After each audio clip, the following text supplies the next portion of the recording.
Tu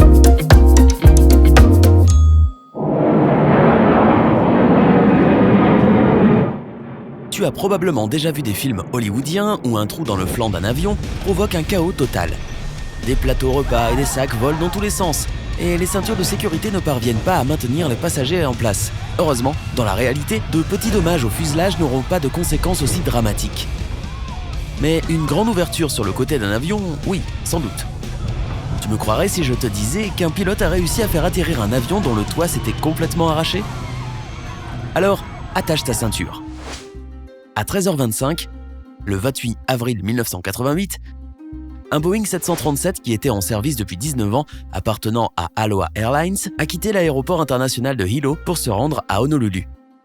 L'avion portait le nom de la reine Liliuokalani, soit le dernier monarque souverain du royaume de Hawaï. Ce jour-là, l'avion avait déjà effectué 3 vols courts entre Honolulu et Hilo, Maui et Kauai. Tous les vols étaient réguliers et sans incident. Le temps était calme et tout semblait normal. Le commandant de bord était le pilote expérimenté Robert Sean Timer, 44 ans, qui totalisait 6700 heures de vol sur des Boeing 737. Quant au copilote, il s'agissait de Madeline Tompkins, 36 ans, qui avait effectué plus de 3500 heures de vol sur le même modèle d'avion. Tôt le matin, toujours à Honolulu, le copilote avait effectué l'inspection pré-vol régulière et avait annoncé que l'avion était prêt pour décoller. À 11h du matin, l'avion a quitté Honolulu et s'est dirigé vers Maui, puis vers Hilo. Lorsque l'avion est arrivé à destination, les pilotes n'ont pas quitté le poste de pilotage, ni inspecté l'avion de l'extérieur. Après tout, ce n'était pas une obligation et ils n'étaient pas tenus de le faire. Selon l'horaire prévu, l'avion a commencé la dernière étape de l'aller-retour de routine à 13h25. Il y avait 95 personnes à bord. 89 passagers, 2 pilotes, 3 agents de bord et un contrôleur du trafic de la FAA, la Federal Aviation Administration, l'agence gouvernementale en charge de l'aviation civile aux États-Unis, qui est restée sur le siège d'observateur du poste de pilotage. Après un décollage et une montée normale, l'avion a atteint l'altitude de croisière habituelle de 7315 mètres. Et puis, vers 13h48, à 42 km de Kauai, Maui, l'inattendu s'est produit. Ceux qui se trouvaient dans le poste de pilotage ont entendu un sifflement très fort et un craquement, suivi du bruit assourdissant du vent quelques secondes plus tard. Apparemment, une petite partie du toit du côté gauche s'était détachée, ce qui avait entraîné la décompression brutale de l'avion. Mais le pire, c'est que la décompression avait provoqué l'arrachement complet d'une grande partie du toit de l'avion. La longueur du morceau manquant était de 5,6 mètres, c'est-à-dire toute la partie qui recouvrait l'avion depuis le poste de pilotage jusqu'à l'aile avant. Au début, les pilotes n'ont pas réalisé ce qui se passait. La copilote, qui était aux commandes de l'avion à ce moment-là, s'est sentie tirée vers l'arrière et elle a vu des débris et des morceaux d'isolant gris qui volaient de façon chaotique dans le poste de pilotage.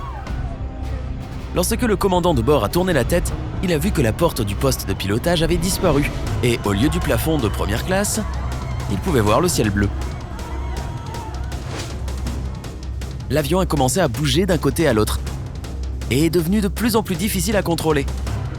Tous ceux qui se trouvaient dans le poste de pilotage ont immédiatement mis leur masque à oxygène et le commandant de bord a pris la relève. Il a actionné les aérofreins et a amorcé une descente urgente vers l'aéroport le plus proche, qui se trouve sur l'île de Maui. Heureusement, tous les passagers étaient assis à leur place au moment de l'accident.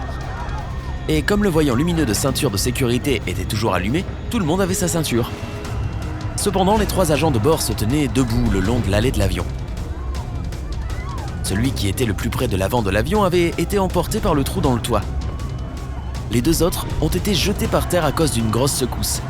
Mais alors que l'un d'eux s'est cogné la tête fortement et a perdu connaissance, l'autre a commencé à ramper le long de l'allée pour tenter d'aider les passagers et les calmer. Au même moment, les pilotes tentaient de communiquer avec la tour de contrôle pour signaler leur situation d'urgence. Pour empirer les choses, ils ne pouvaient pas s'entendre entre eux et devaient utiliser des gestes pour se comprendre. Ils ne savaient pas non plus si leur radio fonctionnait et s'ils avaient réussi à transmettre leur message. Les commandes de vol étaient lentes et comme ralenties, et le commandant de bord avait des difficultés pour contrôler l'avion. Pendant ce temps, la copilote s'occupait des communications et aidait le commandant de bord. Il s'est avéré que le contrôleur n'avait pas reçu les messages de l'équipage avant que l'avion ne descende à une altitude de 4267 mètres. Ce n'est qu'alors que le signal est passé et que la tour de Maui a commencé les préparatifs pour un atterrissage d'urgence. À ce moment-là, la tour de contrôle de l'aéroport aurait dû composer le 911, comme dans toutes les situations d'urgence aux États-Unis. En plus, le contrôleur au sol n'avait pas compris que les passagers et les membres d'équipage avaient besoin d'aide médicale. Après tout, l'équipage avait seulement annoncé avoir subi une décompression rapide, mais n'avait pas révélé toute l'horreur de la situation. Entre-temps, l'avion est déjà arrivé à une hauteur de 3048 mètres au-dessus du niveau de la mer. Le commandant de bord a alors retiré son masque à oxygène pour tirer sur les aérofreins. L'avion s'est dirigé vers la piste 2 de l'aéroport de Kaului. À la demande du commandant de bord, le copilote a sorti le train d'atterrissage. Mais le voyant lumineux ne s'est pas allumé. Cela pouvait signifier soit qu'ils avaient une lumière abîmée, soit qu'ils avaient de sérieux problèmes avec le train avant. Mais ce n'était pas le seul problème. Alors que l'avion s'approchait de la piste, le moteur gauche est tombé en panne. Et l'avion s'est mis à vaciller et à trembler. Le commandant de bord a tenté de redémarrer le moteur mais sans succès. Et pourtant, à 13h58, 10 minutes seulement après la catastrophe et 35 minutes après le décollage, le vol 243 d'Aloha Airlines a réussi à atterrir sur la piste de l'aéroport de Kaului. L'atterrissage d'un avion tellement endommagé a été un exploit sans précédent. Pour arrêter l'avion, l'équipage a utilisé l'inversion de poussée du second moteur, toujours en marche. Dès que l'avion s'est arrêté, l'évacuation a commencé. Tout le monde à bord de l'avion, à l'exception de l'hôtesse de l'air qui avait été projetée hors de l'avion, était en vie. Mais 65 personnes ont été blessées. La plupart des gens avaient été heurtés par des débris volants et des morceaux de fuselage déchirés. Malheureusement, comme personne sur le terrain ne savait à quel point la situation était grave, aucune ambulance n'attendait les blessés. La première est arrivée 7 minutes après l'atterrissage de l'avion. En plus, il n'y avait que 2 ambulances sur l'île, qui ne pouvaient évidemment pas s'occuper de tout le monde. C'est pourquoi les passagers ont dû être transportés à l'hôpital dans plusieurs fourgonnettes de 15 passagers appartenant à la société Akamai Tours. Heureusement, 2 chauffeurs de cette compagnie étaient des ambulanciers paramédicaux et ils ont commencé à aider les blessés directement sur la piste. Pendant ce temps, les mécaniciens de l'aéroport ainsi que le personnel de bureau ont conduit les gens à l'hôpital qui se trouvait à 4,8 km de là.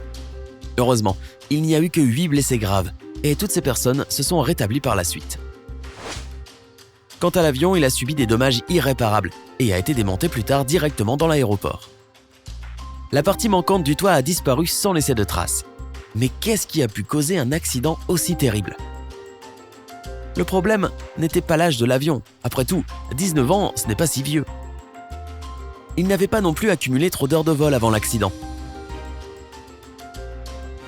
Mais les 35 500 heures de vol que l'avion avait effectuées comprenaient 89 680 décollages et atterrissages, également appelés cycles de vol. La raison d'un nombre aussi important était que l'avion effectuait surtout des vols intérieurs courts entre les îles. Et ce nombre dépassait de 2 fois le nombre de cycles de vol pour lesquels l'avion avait été conçu.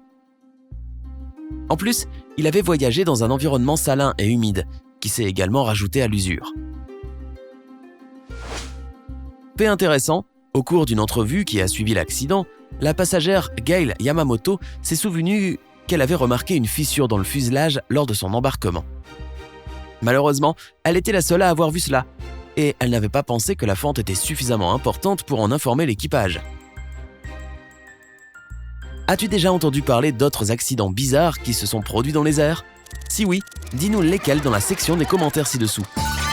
N'oublie pas d'appuyer sur le bouton j'aime, de partager cette vidéo avec tes amis et de t'abonner à la chaîne Sympa.